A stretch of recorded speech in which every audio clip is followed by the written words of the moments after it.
आगे बढ़ते हुए आपको बताएं कि एफआईए ने लाहौर की मारूफ कारोबारी शख्सियत साबिर मिट्टू के खिलाफ इंक्वायरी खत्म कर दी है। पेशावर माहिरीन की टीम ने टैक्स, प्रॉपर्टी और दीगर दस्तावेजात को दुरुस्त तस्लीम करते हुए क्लियरेंस लेटर भी जारी कर दिया है। एफआईए लाहौर के एंटी मनी लॉन्ड्रिंग सर्कल ने मारूफ कारोबारी शख्सियत साबिर मिट्टू को नोटिस जारी किया और एफबीआर में दी गई टैक्स रिटर्न्स और मुल्की और गैर मुल्की असासों की तफसीलात तलब की गई थी। एफआईए ने 2016 से 23 तक के कारोबारी टैक्स और असासों की तफसीलात भी जमा कराने की हिदायत की थी, जबकि एफआईए के टैक्स माहिरीन ने तमाम दस्तावेजात की छानबीन के बाद उन्हें दुरुस्त तस्लीम किया, जिसके बाद साबिर हमीद को क्लियरेंस लेटर जारी करते हुए इंक्वायरी ख़त्म कर दी गई। साबिर हमीद मिट्टू ने अपने बैंकों के तमाम गोशवारे भी पेश किए। मुल्क से अंदर और मुल्क से बाहर अपनी तमाम इमलाकी दस्तावेजात एफआईए इंक्वायरी टीम को दी। उन तमाम दस्तावेजात को एफआईए के माहिर तफ्तीश कुनिंदगार ने तफसीली चेक किया और हर तरह से स्क्रूटनी की। तो दूसरी जानिब सुप्रीम जुडिशल काउंसिल का अहम इजलास हुआ है। जस्टिस मुज़ाहिर अकबर नकवी के खिलाफ शिकायत पर उन्हें नोटिस जारी किया गया है। इजलास में 29 शिकायत का जायजा भी लिया गया है। तफसीलात के लिए ये रिपोर्ट देखिए। जस्टिस ऑफ पाकिस्तान की ज़ेर सदारत सुप्रीम जुडिशल कौंसिल का इजलास। जस्टिस मुज़ाहिर नकवी के खिलाफ शिकायत पर शोकाज नोटिस जारी। जस्टिस एजाजुल एहसन के खिलाफ शिकायत मुस्तरद कर दी गई। मन घड़त शिकायत दायर करने वाले वकला को इंतबा जामिया के मुताबिक सुप्रीम जुडिशल कौंसिल ने 2-3 की अक्सरियत से जस्टिस मुज़ाहिर अकबर नकवी के खिलाफ शोकाज नोटिस जारी करने का फैसला किया और जस्टिस मुज़ाहिर नकवी से 10 शिकायत पर 14 रोज में जवाब तलब कर लिया। जस्टिस एजाजुल एहसन के खिलाफ शिकायत के जायजे के लिए कौंसिल दोबारा तश्कील दी गई और जस्टिस एजाजुल एहसन की बजाय जस्टिस मंसूर अली शाह कौंसिल का हिस्सा बने। जस्टिस सरदार तारिक मसूद के खिलाफ शिकायत के जायजे के लिए जस्टिस मंसूर अली शाह को कौंसिल में शामिल किया गया। कौंसिल ने शिकायत कुनंदा आमना मलिक को जस्टिस सरदार तारिक के खिलाफ मुतलका मवाद फ्राहम करने की हिदायत कर। इजलास में कौंसिल के लिए अलहदा सेक्रेटेरिएट और स्टाफ की जरूरत को भी ज़ेरे गौर लाया गया। अलहदा सेक्रेटेरिएट के क़याम के लिए रजिस्ट्रार चीफ जस्टिस को वर्किंग पेपर्स पेश करेंगे। चीफ जस्टिस रिपोर्ट का जायजा के बाद दीगर मेंबरान को भिजवाएंगे।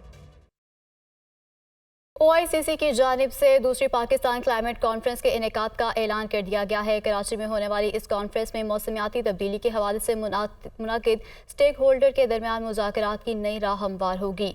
Overseas investor chamber of commerce and industry की जानिब से कराची में दूसरी क्लाइमेट कॉन्फ्रेंस का इनेकाद 1 नवंबर को किया जाएगा। क्लाइमेट कॉन्फ्रेंस के इनेकाद का मकसद पब्लिक और प्राइवेट सेक्टर्स की पार्टनरशिप पर काम करते हुए अवाम में क्लाइमेट चेंज के हवाले से आगाही को पैदा करना है।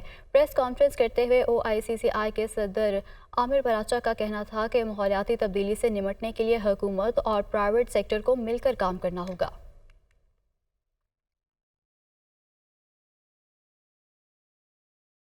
बेलगाम से होनी फोर्सी की गजा में सफाकियत में कोई कमी नहीं आ सकी है। इसराइली फौजियों ने गजा में क़यामत बर्पा करने में कोई कसर नहीं छोड़ी है। शहीद फ़लस्तीनियों की तादाद 7,326 हो गई है, जबकि शहीदों में 3,000 के करीब बच्चे, 1,700 से ज़ायद ख़वातीन और 397 मौमर अफराद शामिल हैं। सेहोनी फोर्सेस के वहशियाना हमलों में 17,429 अफराद जख्मी हुए हैं। ये रिपोर्ट देखिए। गजा में आग और मौत का खेल जारी। सेहूनी फोर्सेस ने गजा में सफाकियत की इंतहा कर दी। सेहूनी फोर्सेस की वहशियाना कार्रवाइयां जारी। निहत्थे और मासूम फलस्तीनी बेयारो मददगार। अक़वाम आलम तमाशा देखने में गजा के शहरी पानी और खुराक समेत बुनियादी सहूलियात को तरसने लगे। अरब मीडिया के अदाद शुमार के मुताबिक गजा का 45% से जायद हिस्सा तबाह हो गया है। हर तरफ बारूद की बू फैल गई। तिब्बी सामान की कमी के बायस बीमारियां फैलने लगी। गजा शहर में इमारतें खंडरात का मंजर पेश करने लगी हैं। गजा में कोई जगह भी महफूज न रही। घर, अस्पताल, मसाजिद, चर्च, स्कूलों समेत हर जगह पर इस्राएली हमले जारी। शहीद फलस्तीनियों की तादाद 7,326 हो गई। शुहदा में 3,000 के करीब बच्चे, 1,700 से जायद खवातीन और 397 मौमर अफराद भी शामिल हैं। 7 अक्टूबर के बाद लापता होने वाले अफराद की तादाद 1,600 से बढ़ गई है। गजा पर इस्राएली बमबारी में अरब टीवी अल जजीरा के सहाफी के शहीद होने वाले अहले खाना की इज्तिमाई कब्र में तदफीन कर दी गई। अल जजीरा की अरबी सर्विस के ब्यूरो चीफ की अहलिया, एक बेटा, बेटी और पोता इस्राएली बमबारी में शहीद हो गए थे। अक़वाम मुत्तहिदा के मुताबिक गजा में 14 लाख अफराद मुसलसल बमबारी की वजह से बेघर हो चुके हैं, जबकि 6,29,000 अफराद अक़वाम मुत्तहिदा की नामजद करदा 150 हंगामी पनागाहों में पनाह लिए हुए हैं। आगे बढ़ते हुए आपको बताएं कि निगरान वज़ीर आला पंजाब मोहसिन नकवी कहते हैं कि बंद रोड प्रोजेक्ट बहुत बड़ा है, कोशिश है 31 जनवरी तक मुकम्मल कर लेंगे। गैर कानूनी तौर पर पाकिस्तान में मुकीम अफराद 31 अक्टूबर तक वापस चले जाएंगे। उनकी जानिब से मजीद कहा गया है कि कपास के काश्तकारों को हर सूरत फ़ायदा पहुँचाना चाहते हैं। मोहम्मद उसामा की रिपोर्ट देखिए। निगरान वज़ीर आला पंजाब मोहसिन नकवी ने कंट्रोल्ड एक्स कॉरिडोर प्रोजेक्ट का दौरा किया। डीसी लाहौर राफिया हैदर और सीसीपीओ लाहौर बिलाल सदीक उमियाना भी हमरा थे। मोहसिन नकवी ने कहा कि बंद रोड प्रोजेक्ट बहुत बड़ा है, कोशिश करेंगे कि 31 जनवरी तक इसे मुकम्मल कर लें। बंद रोड का लाहौर का प्रोजेक्ट जो है ये टाइमलाइन के लिहाज से बड़ा टाइट है, बिकॉज इनका तो था कि ये 6 महीने से ज़्यादा टाइम लगेगा, लेकिन हमारी कोशिश है कि इसको 31 जनवरी तक कंप्लीट करा लें। उम्मीद है कि जिस तरह बाकी प्रोजेक्ट्स को टाइमलाइन के अंदर कंप्लीट कराए, ये भी कंप्लीट हो जाएगा, लेकिन it will be a difficult task. गैर कानूनी तौर पर मुकीम अफराद के बारे में मोहसिन नकवी ने कहा कि 31 अक्टूबर डेडलाइन है, जो नहीं जाएंगे उनके खिलाफ कार्रवाई होगी। 1 नवंबर से ऑपरेशन शुरू हो जाएगा, 31 अक्टूबर उनके लिए आखिरी डेडलाइन है। जो छोड़ जाएगा, अदरवाइज़ हम उनने पूरी अपनी अरेंजमेंट कर ली है और उसमें कोई माफ़ी नहीं है। प्लस जो बंदा पंजाब में उनको हेल्प कर रहा होगा रहने में या किसी भी तरीके से उनको इलीगल छुपाने की कोशिश करेगा, उसके खिलाफ भी काफ़ी सख्त क्रैकडाउन का फैसला हुआ है। कपास की कीमत के मुतालिक सवाल पर निगरान वज़ीर आला ने कहा कि ये हमारी जिम्मेदारी है कि कपास की अच्छी कीमत मुकर्रर करें और किसानों को फ़ायदा पहुँचाएं। इलेक्शन कमीशन ने आम इंतखाबात से मुतालिक केस में सुप्रीम कोर्ट की जानिब से दिए गए नोटिस पर कानूनी मुशावरत मुकम्मल कर ली है। इलेक्शन कमीशन की जानिब से आम इंतखाबात के इनेकाद के लिए 28 जनवरी 2024 की तारीख की तजवीज़ दी गई थी। ये रिपोर्ट देखिए।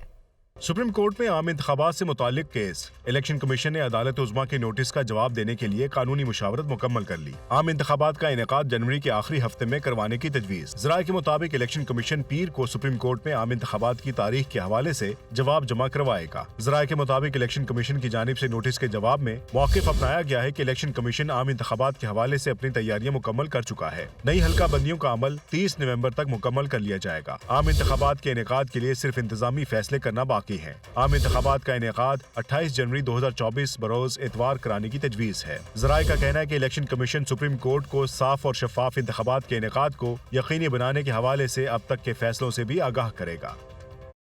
तो इंटरबैंक में डॉलर 5 रोज से मुसलसल महंगा हो रहा है। 48 पैसे इजाफे से डॉलर 280 रुपये 57 पैसे पर बंद हुआ, जबकि कारोबारी हफ्ते के आखिरी रोज शेयर्स मार्केट का इंडेक्स भी गिरावट का शिकार रहा। ये रिपोर्ट देखिए।